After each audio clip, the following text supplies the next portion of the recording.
Good morning class. Welcome back to our next class. Next question number 3. Arrange the following in descending order. हमें 4 parts दिए थे 2/3 of 3, 1/3 of 12/7, 7/3 of 3/4, 1/5 of 15/4. सबको मैं coma में दे रखा था तो मैंने इनको एक अरेंजिंग फॉर्म में लिख लिया है ताकि मैं जब इसको सॉल्व करूं तो आपको कंफ्यूजिंग ना लगे। फर्स्ट ऑफ ऑल जब भी इस क्वेश्चन को पढ़ो तो आपका दिमाग पूरा यही होना चाहिए, क्योंकि अगर आपने किसी भी स्टेप को मिस किया है तो आपको क्वेश्चन समझ नहीं आएगा। ये थोड़ा सा टफ क्वेश्चन मान सकते हो, वैसे बहुत इजी है, लेकिन अगर आपने इसको थोड़े सा भी समझने की कोशिश नहीं की तो ये आपको बहुत टफ लगेगा, बिल्कुल समझ नहीं आएगा। तो सबसे पहले तो इसको समझ लीजिए। 4 पार्ट्स दिए थे 2/3 of 3, 1/3 of 12/7, 7/3 of 3/4, 1/5 of 15/4।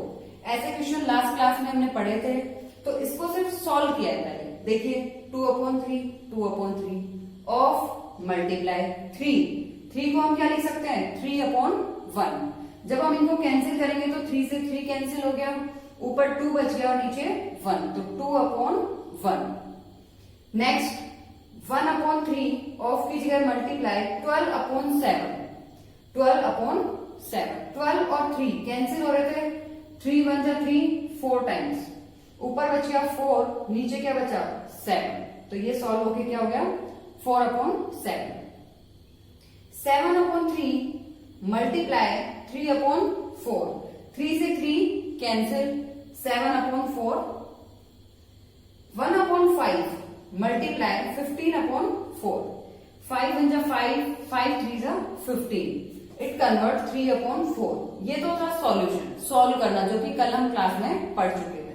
अब हमारे पास आया नेक्स्ट टर्म 2/1, 4/7, 7/4, 3/4।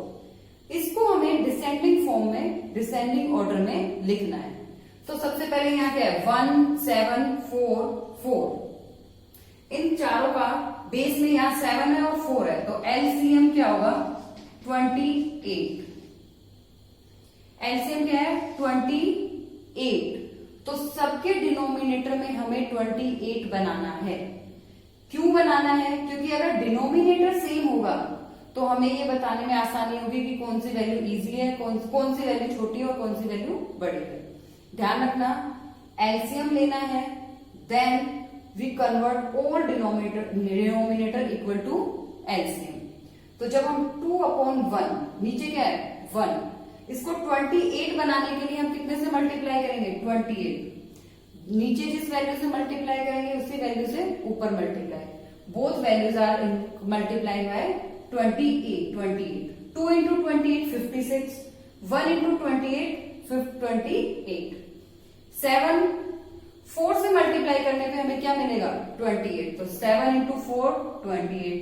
नीचे 4 से मल्टीप्लाई किया है तो ऊपर भी 4 से, 4 into 4 16। सेम नीचे क्या है 4, 7 से मल्टीप्लाई करेंगे, 7 into 4 28, 7 into 7 49। नीचे 4, 7 से मल्टीप्लाई 21/28। अब देखिए डिनोमिनेटर में सब जगह 28 है, न्यूमिनेटर में चेंज है 56, 16, 49, 21। अब हमें बताना है डिसेंडिंग ऑर्डर, सबसे बड़ी वैल्यू से सबसे छोटी वैल्यू की ओर। तो सबसे बड़ी वैल्यू थी 56, लिख दी, उसके बाद 49, 49/28, 21/28, 16/28। अब ये वैल्यूज पहले कौन सी आ रही है 56/28। 56/28 कहां से आई है 2/3 of 3, तो पहले क्या लिख देंगे 2/3 of 3। 49/28, 49/28 ये कहां से आई है 7/3 of 3/4, तो सेकंड नंबर पे क्या लिख दिया 7/3 of 3/4। नेक्स्ट 21/28 ये कहां से आई है 1/5 of 15/4, नेक्स्ट थर्ड टर्म पे ये लिख दिया। And last 16/28 which is come from 1/3 of 12/7। तो ये क्वेश्चन था हमारा डिसेंडिंग ऑर्डर का, एक ही क्वेश्चन था, इसका कोई पार्ट नहीं था और इसको हमने सॉल्व कर लिया। तो इसको आप दोबारा से एक बार कॉपी में लिख के देखें, उसके बाद एक बार दोबारा लिखें, 2 बार लिखें ताकि इसकी प्रैक्टिस हो जाए, क्योंकि ये क्वेश्चन इतना भी आसान नहीं है जितना दिखाई दे रहा है। ठीक है, नेक्स्ट क्वेश्चन करते हैं। क्वेश्चन नंबर का फर्स्ट पार्ट कर लेते हैं, इवोल्यूएट। 11 1/4 इंटू 3 1/5, 4 2/3 इंटू 5 6/7। बीच में क्या है? प्लस। हमें सबसे पहले ब्रैकेट को सॉल्व करना है। 11 1/4 मिक्स्ड फ्रैक्शन है, इसको फ्रैक्शन को हम चेंज करेंगे। 11 को 4 से मल्टीप्लाई करेंगे 44 और 1 को क्या करेंगे? प्लस, और डिनोमिनेटर हमेशा सेम रहेगा। तो 11 इंटू 4 44 प्लस 1 45/4। तो ये कन्वर्ट होकर क्या हो जाएगा? 45/4।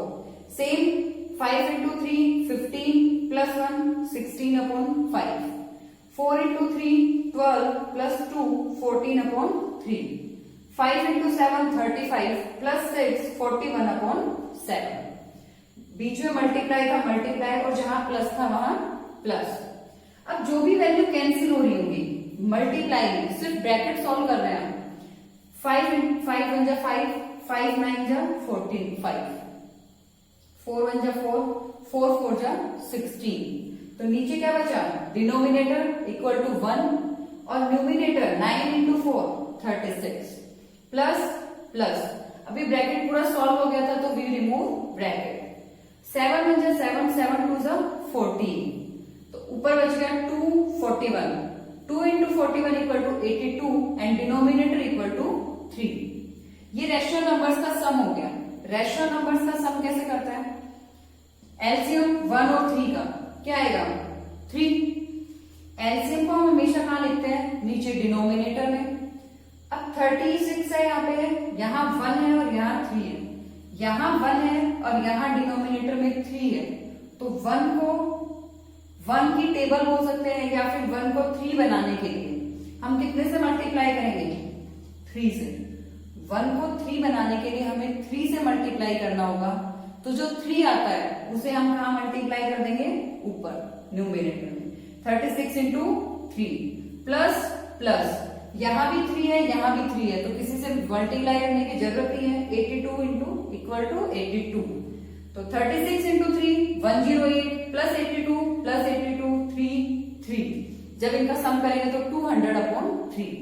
मैं इसका सिर्फ एक ही पार्ट करवा रही हूँ, इसके 1 या 2 पार्ट मैं आपको होमवर्क में दूंगी, आप उसको सॉल्व करना। अगर बीच में माइनस हो तो कुछ चेंज नहीं होगा, यहाँ माइनस यहाँ माइनस यहाँ माइनस यहाँ माइनस और यहाँ माइनस। फिर आपको बस इन दोनों वैल्यूज को माइनस करना होगा, बाकी सारा सेम रहेगा। आई रिपीट, पहले ब्रैकेट्स को सॉल्व करेंगे, फिर ब्रैकेट सॉल्व करने के बाद एलसीएम लेंगे और उसको सॉल्व करेंगे। रेशनल नंबर्स का सम या रेशनल नंबर का माइनस करना है। ठीक है, नेक्स्ट क्लास में पढ़ेंगे इसके आगे के पार्ट्स। Thank you.